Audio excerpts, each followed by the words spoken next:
Bonjour à tous et à toutes. Donc, je me présente, je suis l'adjudante bourgmestre Phyllis, je suis affectée actuellement à la brigade de recherche de Charolles. Je suis rentrée donc en gendarmerie à l'âge de 19 ans, en 2004. J'ai travaillé une quinzaine d'années en brigade territoriale et là, depuis 2019, j'ai intégré la brigade de recherche, donc, ce qui est assimilé dans la police à la police judiciaire. Donc, je laisse la parole à ma collègue. Bonjour à tous, moi je suis le gendarme Kraft. Ça fait 4 ans que je suis gendarme sur la commune de Guignon. Avant j'étais issue du civil. Donc moi je suis en brigade territoriale. Je suis en brigade territoriale. Donc moi je fais vraiment tout ce qui est intervention, tout ce qui est terrain. Et ma collègue c'est un peu plus poussé que nous, c'est vraiment les premières interventions, tout ce qui est de premier abord. Et au niveau des études, quelles études vous avez faites? Comment ça se passe pour devenir gendarme? Alors moi j'ai le niveau bac. Ouais. À l'époque où je suis rentrée en gendarmerie, on pouvait avoir le niveau bac sans être titulaire du baccalauréat, on pouvait rentrer en gendarmerie. Au jour d'aujourd'hui, il faut avoir le baccalauréat. D'accord. Donc on passe à un concours Oui. Qui est basé donc sur l'écrit, un oral et du sport. Et ensuite, il y a 10 mois de formation en école. D'accord. Voilà. Moi j'ai un bac +2. J'ai fait un BTS dans le social, ça n'avait rien à voir aussi. Et du coup, après, j'ai décidé de passer le concours de sous-officier directement. Et je ne suis pas passée par le concours de gendarme adjoint volontaire. Je suis passée directement sous-officier, j'ai réussi mon concours et pareil, je suis rentrée en école. Et après, on est muté sur le terrain. Et est-ce qu'il y a un minimum d'âge pour passer le concours? C'est 18 ans. 18 ans. Et un maximum? 36. 36. Ça fait... Alors, faut-il être militaire avant de devenir gendarme? Pas du tout, non. Non, moi, j'étais pas du tout militaire, j'étais vraiment dans le civil. Enfin, j'avais un poste, je travaillais à la sécurité sociale, donc vraiment rien à voir. Et voilà, une fois qu'on a le concours, en fait, on passe le concours et si on l'a, c'est là qu'on devient militaire. Et donc, il y a moyen de se spécialiser. Donc, vous travaillez dans une brigade de recherche. Comment ça se passe pour intégrer une brigade plus spécialisée? Alors, moi, je vais parler donc, pour mon cas, pour la brigade de recherche. J'ai passé le diplôme d'officier de police judiciaire. Et donc, par la suite, j'ai acquis une expérience en matière de police judiciaire, donc, de ma qualification du terrain également, comme ma collègue. Et de là, donc, j'ai demandé à intégrer une brigade de recherche. Et au bout de quelques années, j'y suis parvenue. C'est pas si simple, hein. Il y a très peu de postes et beaucoup de demandes. J'imagine. Et ça consiste en quoi le travail de brigade de recherche? Donc la brigade de recherche, ça consiste donc à appuyer donc, les brigades territoriales lorsque une enquête est un peu plus complexe. Donc nous, on va s'occuper de tout ce qui est investigation technique. Donc suivre tout ce qui est téléphonie, géolocalisation, on va faire tout ce qui est surveillance, filature, donc on a des moyens qu'ont pas les brigades. D'accord. Alors, il y a des questions pour vous. Quel est le salaire d'une gendarme? Est-ce difficile émotionnellement? Si vous pouvez donner une fourchette peut-être au début. Moi, je suis encore, je suis simple gendarme, je touche environ 1 900 €, à savoir qu'on a le logement qui est payé, on a un logement de fonction. Donc, dans lequel on doit prendre nos astreintes de nuit, dès qu'on travaille, on doit être dans notre logement. D'accord. Voilà. Après, est-ce que c'est difficile émotionnellement? Il faut savoir faire la part des choses et pas mettre trop de cœur dans les interventions, dans les cas qu'on peut traiter, parce que à force, ça peut nous atteindre aussi vraiment émotionnellement. Mais ce qu'il faut se dire, il faut réussir à se détacher des situations difficiles.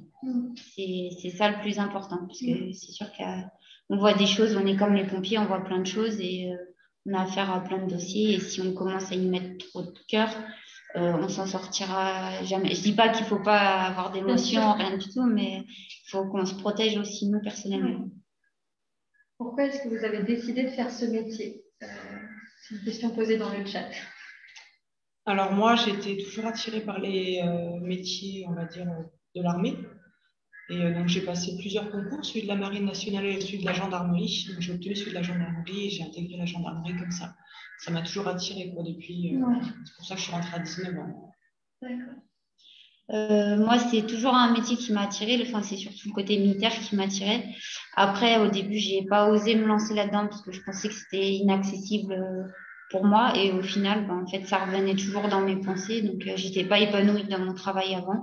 Et du coup, j'ai osé passer le concours. Et voilà, mais c'est vraiment le côté militaire, être en contact avec les gens, pouvoir les aider. C'est vraiment ça qui m'attire. Alors, il y a une autre question. Est-ce qu'il faut avoir une très bonne condition physique pour exercer le métier de gendarme?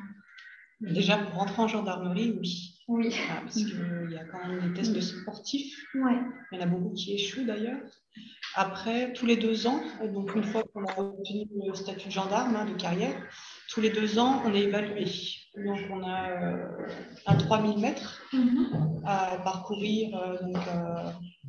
On a un temps donné. On a également tout ce qui est pompes abdominaux et après tout ce qui est spécifique aux techniques gendarmerie, balotage, interpellation. Il faut quand même avoir une condition physique. Ouais. Il faut rester en forme. Voilà. Ouais. Et c'est quoi l'aspect de votre métier qui vous plaît le plus? Alors, pour ma part, c'est vraiment aider la population. Ouais. Ouais, c'est vraiment ça qui revient le plus dans notre métier. C'est le contact avec les gens et le fait qu'il n'y ait pas une journée pareille. Ouais. Enfin, voilà, il peut se passer plein de choses en une journée et à chaque fois, c'est différent.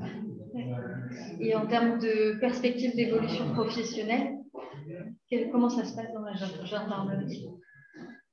Après, c'est en fonction de nos choix. On peut émettre des choix, on peut faire des formations, il y a des appels à volontaires pour certains postes au sein de la gendarmerie, on peut y répondre. Après, c'est en fonction de nos envies. Ce qui revient le plus, c'est de passer la qualification d'officier de police judiciaire et c'est ça qui nous permet de monter en grade et d'obtenir d'autres postes.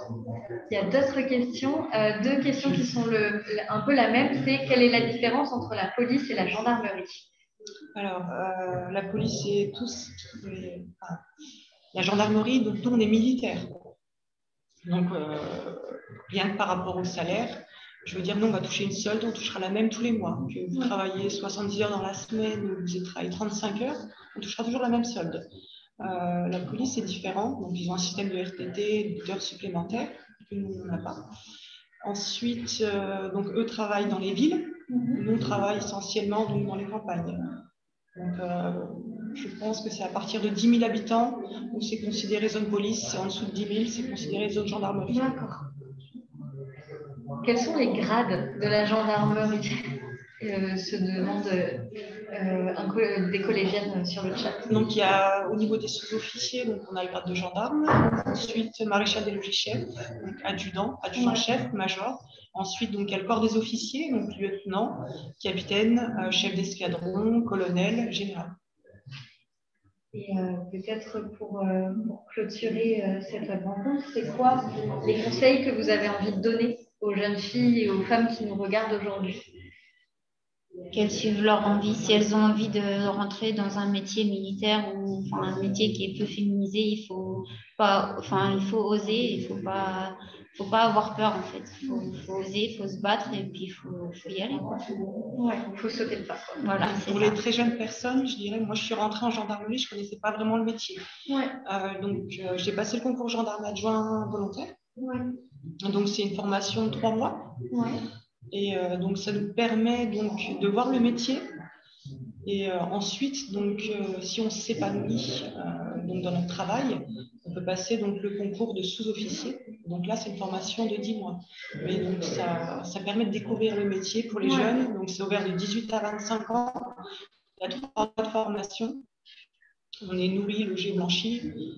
D'accord. Ouais, en effet, ça peut être un bon moyen de découvrir. Oui, de connaître. Ouais, de mettre un peu le pied dans ce domaine-là. Merci beaucoup en tout cas à toutes les deux Merci pour votre témoignage.